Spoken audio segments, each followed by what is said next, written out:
Welcome to the Slop Farm. Enjoy the video. In this video, I will explain how to play Euro Truck Simulator 2 with a car.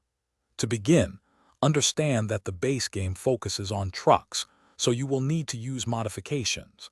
These car mods are created by the community and can be found on various fan websites. It is crucial to ensure any mod you download is compatible with your current game version to avoid issues.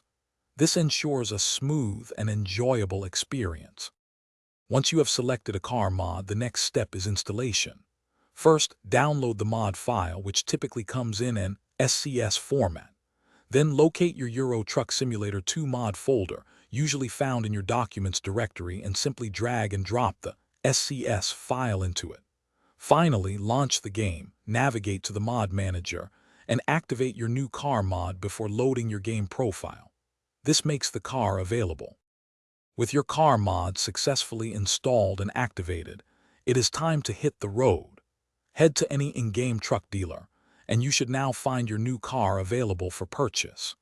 You will immediately notice a significant difference in handling and speed compared to the heavy trucks you are used to.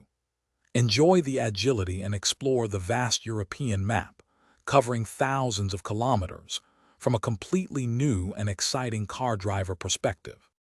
To maximize your car driving experience, here are a few helpful tips. First, adjust your in-game camera settings. A lower, more dynamic view often works best for cars. Second, if you have a steering wheel peripheral, definitely use it. It provides a much more immersive and realistic driving feel. Finally, do not hesitate to experiment with different car mods to discover a wide array of vehicles and unique features. Have fun on the open road. Thanks for watching. Consider subscribing if we helped you today.